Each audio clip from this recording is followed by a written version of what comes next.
Hi, I'm Kayleen. This is my 10th video on my YouTube channel.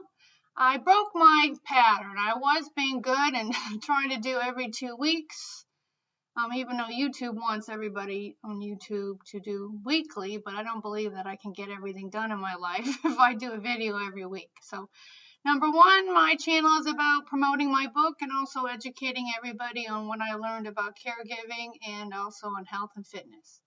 I'm writing a book, a graphic memoir, but if you jumped to this video because of my title, which I titled it, Why I Don't Believe in the Neurological Tests, then I'm going to jump right to it. This past Thursday, May 26th, today is May 29th. Yes, May 29th. See, we can't know the date unless we look at our watch or the phone, but a lot of the neuro tests make the elderly know what the date is without. I actually had one of my mother's first doctor when I moved her out to California asked my mother what the date was, and she went to look behind him at the calendar, and he blocked her and said, "No, you can't look at the calendar." So I never went back to that doctor ever again.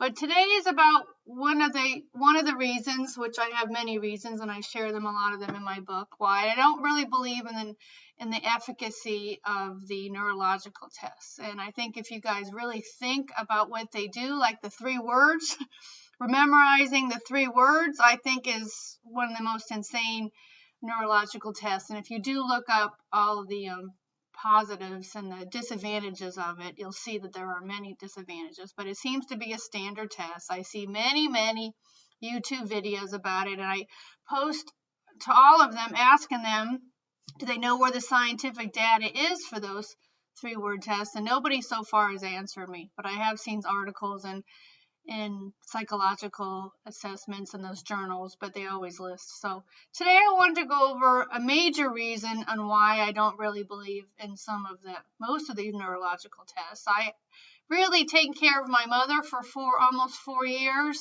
I really can't see a neurological test that would really assess someone's mental capacity. I think being with somebody on a regular basis is what. So today, Thursday, was my father's birthday, and that's why I was going to do a video on Thursday, and I started a video, but I didn't end it up very well, so I didn't want to cry in front of you guys, so that doesn't really work very well. So today I wanted to show you a page from my book. My book is going to be called Mom Remembers Me. So this is the page of my book. So this is in my On the Funny Side chapter.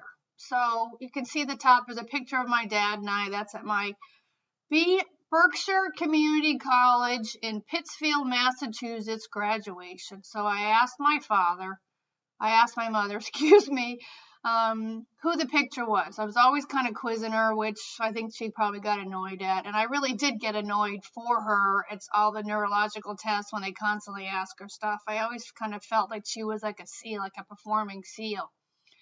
So I had a digital photo album in my living room that my mother looked at a lot. I think that was very helpful.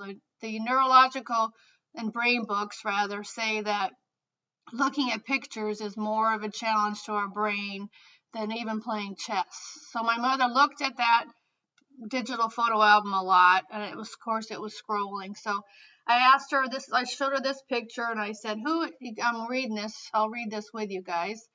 Said, who is in this picture with me, Mom? I asked her, and she said, your father. And I said, what number husband? And she said, too many. So she always remembered. And so, of course, too many is because she couldn't control my father, which unfortunately made my father hypersensitive to everything I suggested. I think he really didn't dislike anything controlling. And I used to tease him and said, well, how can I make a suggestion, Dad, without you thinking I'm trying to control? So on another day, my mother hated to stay home, and I hated to drive. So I found some other ways to entertain her, which I discuss in my book. So I asked her one day this question, not really expecting any kind of an answer. I said, Mom, you know what I would love to do? And she said, see your father again. And I said, yes, you're absolutely right about that. But I meant just staying home all day and reading. You never let me do that.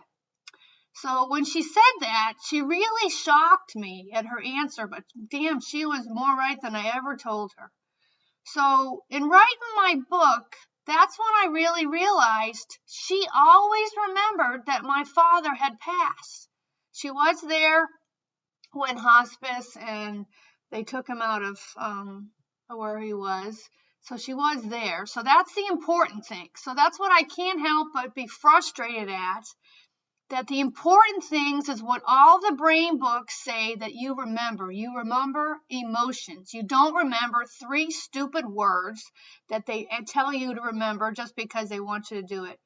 So I have another picture. So if you're reading along with me, if you look at the bottom right there. So this was a year after my father passed. Now I believe this is hugely significant. She always knew my father had died, and I don't think I really realized this until writing this book.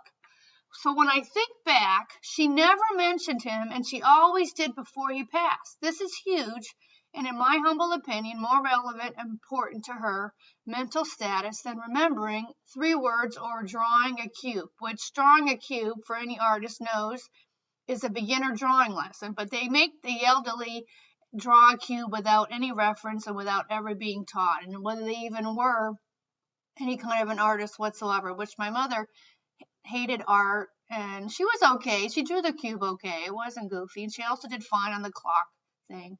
So people remember emotional events in their life. I'm back to reading in there in the middle. Pre and post dementia, she always knew how close I was to my father, and she always encouraged it and was never threatened by it. My mother attended all of my graduations, but wouldn't pose for my pictures. So if you are, I want to say to my readers or even my video watchers, right? Attention, if you are one of those people who won't pose for pictures because you don't like yourself in photos, then get over it for your family's sake. I wish I had photos of my mother growing up, but she wouldn't do it. I also realized while writing the book that for sentimental reasons, I bought a patch that said my father's name on it, and it wrote Junior on there.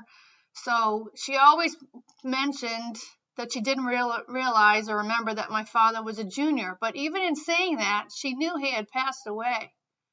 So that's what I wanted to share with everybody. My biggest thing is, number one, I don't think you should default to the truth. I think you should question your physicians, question the neurologist, and ask them why. Ask them if they have actually seen the studies or if they're just kind of following the protocol that has been out there forever, and maybe it has not been questioned because people just, it's just there, right? So that's what I wanted to leave you with today, that I wanted you to question, don't default to the truth. Thanks a lot for staying with me. It was a short little video. I only have about 20 subscribers now, so I would really appreciate if you subscribe. Remember, it doesn't cost you any money, and I won't ask you to hit the alert button like many other YouTubers do. I don't think that we need any more alerts in our life, or notifications, right? But if you could subscribe, I'd really appreciate it. If you have any comments, any questions, I would love to hear them. I would love to hear your feedback on what you thought.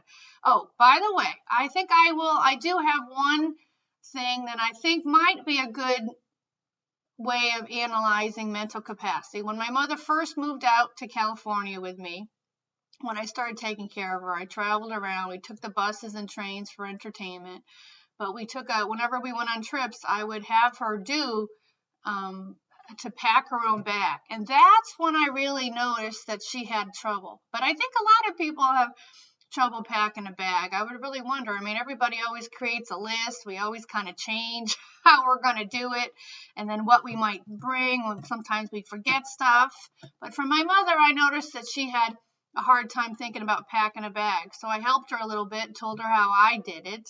And I'm sure everybody else has a different way of packing their bag and stuff. But that's what I wanted to share with you today. Thanks a lot. And I hope you have a good rest of your holiday weekend or the rest of your year. And now I'm going to go out for my walk. I go out for daily walks, and I'm always having a good time. Stay tuned for other healthy information on my channel. I am going to share something, a video in maybe a week that says the best back hair strengthening advice you could ever get. And I have been doing these posture links with all of my other videos, but I'm going to skip that today. Thanks a lot. Take care.